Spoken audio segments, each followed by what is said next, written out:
Hey everyone, welcome to my channel English with Amit sir.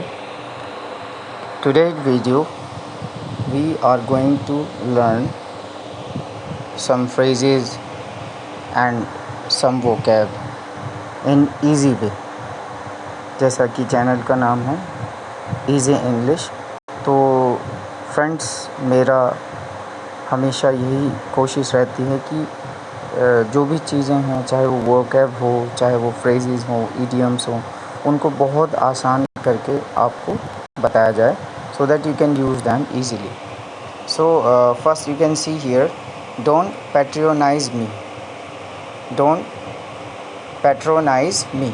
So patronize का मतलब होता है गाइस किसी को कम समझना या किसी को नीचा दिखाना, मतलब उसको ये समझना कि सामने वाले व्यक्ति को समझ कम है या इसे कम आता है। तो अगर आप किसी को ये कह रहे हैं don't patronise me, it means आप उसको ये कह रहे हैं कि मुझे कम मत समझो या मुझे नीचा दिखाने की कोशिश मत करो। ठीक है, देखो जैसे कि यहाँ पर लिखा हुआ भी है, डोंट पैट्रोनाइज़ मी का मीनिंग होता है मुझे नीचा मत दिखाओ या मुझसे ऐसे बात मत करो जैसे मैं समझ नहीं सकता, ठीक है, या सकती। ये तब कहा जाता है जब कोई व्यक्ति, ठीक है गाइस, ये तब कहा जाता है जब कोई व्यक्ति दूसरे से इस तरह बात करता है जैसे वो उससे ज़्यादा समझदार हो या सुपीरियर हो। ठीक है, मान लीजिए अगर सामने वाला व्यक्ति कुछ इस तरीके से बात कर रहा है जैसे कि वो उससे ज़्यादा समझदार है, ज़्यादा सुपीरियर है, तो हम उस समय ये कह सकते हैं डोंट पैट्रोनाइज़ मी, मुझे कम मत समझो या मुझे नीचा दिखाने की कोशिश मत करो। Meaning in simple English, don't treat me like I am stupid और लेस देन यू। ठीक है guys, don't treat me like I am stupid और लेस देन यू। एग्जाम्पल्स यहाँ पर हम देख सकते हैं guys, just a minute, yes. So example है, when the boss explained the report like I was a child, I said don't patronize me, I understand perfectly। तो जब बॉस ने एक छोटे बच्चे की तरह से मुझे समझाना शुरू किया तो प्रोजेक्ट के बारे में, रिपोर्ट के बारे में, तो मैंने उनसे कहा कि आप मुझे ऐसे मत समझिए कि मैं एक छोटा बच्चा हूँ, मुझे सब कुछ समझ में आ गया है। इसके बाद देखिए, I know how to use a phone so don't patronise me, मुझे फ़ोन चलाना आता है इसलिए मुझे नीचे मत दिखाओ। दूसरा है she smiled, number 3, she smiled and said oh you tried your best and I thought don't patronise me, I know I failed. ठीक है, तो मतलब यहाँ पर कहने का ये है कि वो जो लेडी है उसने स्माइल किया और कहा ओ यू ट्राइड योर बेस्ट, आपने मतलब अपना बेस्ट ट्राई किया, and I thought don't patronise मी, मतलब उसने बोला आई थॉट, मुझे ऐसा लगा कि आपने अपना बेस्ट ट्राई किया, तो आप कह रहे हैं डोंट पैट्रोनाइज़ मी मतलब मुझे नीचा मत दिखाओ, आई नो आई फेल्ड, मुझे पता है कि मैं फेल हो गया हूँ।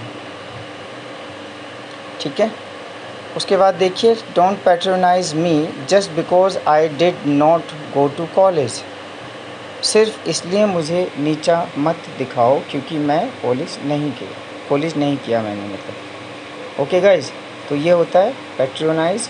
If you have any doubt, any question, any suggestion, you can tell, और कोई भी क्वेश्चन अगर आपको पूछना है तो you can comment. Next word की तरफ बढ़ते हैं guys, that is very nice word, grapple. Grapple का मतलब होता है जद्दोजहद करना, या एक तरीके से यूँ कहें कि फ़ाइट करना, स्ट्रगल करना, टू विन समथिंग इम्पोर्टेंट, किसी ख़ास चीज़ के लिए किसी चीज़ को जीतने के लिए स्ट्रगल करना, often with effort and determination, effort के साथ, डिटर्मिनेशन के साथ। जैसे कि यहाँ पे आप देख सकते हैं, the two teams grappled for the championship title, मतलब दो टीम्स थी वो ग्रैपल्ड किया, उन्होंने स्ट्रगल किया, किस चीज़ के लिए स्ट्रगल किया, चैम्पियनशिप टाइटल के लिए।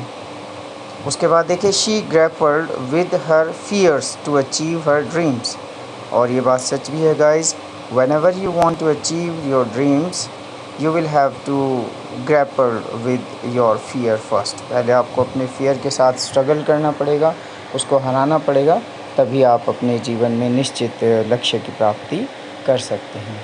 दे are grappling over control of the company, वे लोग कंपनी पर अपना कंट्रोल स्थापित करने के लिए स्ट्रगल कर रहे हैं। उसके बाद में नेक्स्ट वो क्या आता है हमारा गाइस, ये वर्ब है ग्रैपल, ध्यान रखिएगा। नेक्स्ट हमारा एडजेक्टिव है और इसका मीनिंग हिंदी में होता है मजबूत और ठोस, sturdy, sturdy.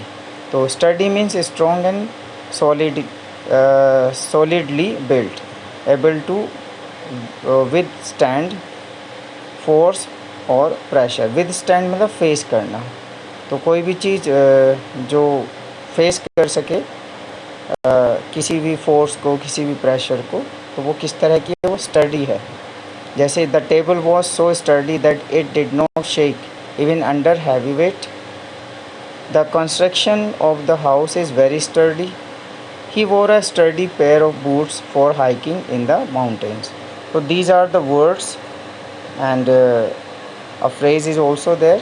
Try to use them, practice them. If you have any doubt, any question, you can contact us.